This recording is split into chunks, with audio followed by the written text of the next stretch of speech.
Сәлеметсіздер ме, құрметті пайдалы ақпарат каналының оқырмандары. Бүгін сіздермен қызанақты күнделікті ас мәзіріне қолданудың пайдасы мен зияны туралы айтатын боламыз. Видеоны соңына дейін көріп, лайк басып қолдау көрсетуді ұмытпаңыздар.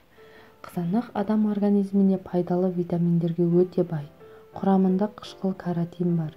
Ересек адамдарда жиі кездесетін көк тамыр қуысының тығындалып қабынуы, яғни тромбофлебит пен варикозды емдеуге әсері зор.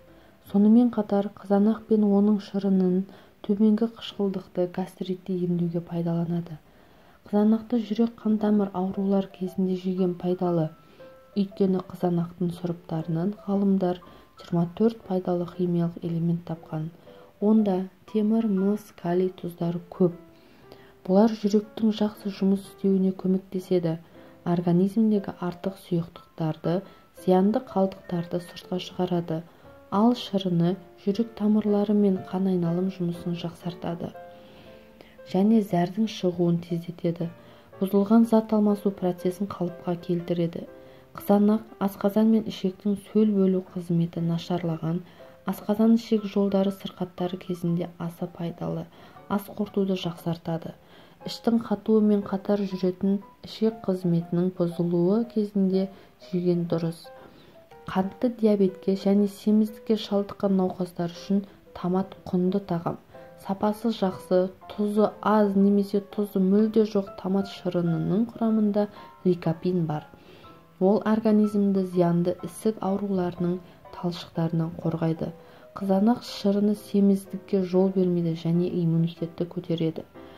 Қызанақ пен бал қоспасының денсаулыққа пайдасы өте зор және ара шаққанда дене күйіп қалған кезде сол жерге қызанақты екіге бөліп басудың пайдасы зор. Себебі қызанақ ара уын денеге жаймайды және күйіктің ыстығын алады. Оған қоса ол теріні күн сәулелерінің зиянынан қорғайды. Ал енді қызанақтың зиянына келетін болсақ, 3 айдан асқан қызанақ шырынын пайдаланбаған жөн. Бұл организмге зиян. Алайда бұл зиян бірден байқалмайды. Мұның зардабы бүйрекке, қуыққа, тас байлануға әкеп соқтырады. Құрметті оқырман, денсаулықтарыңызды сау кезінде күтіңіздер. Видеоны соңына дейін көргендеріңізге рахмет. Подписаться батырмасын басып, каналға тіркелуді ұмытпаңыздар.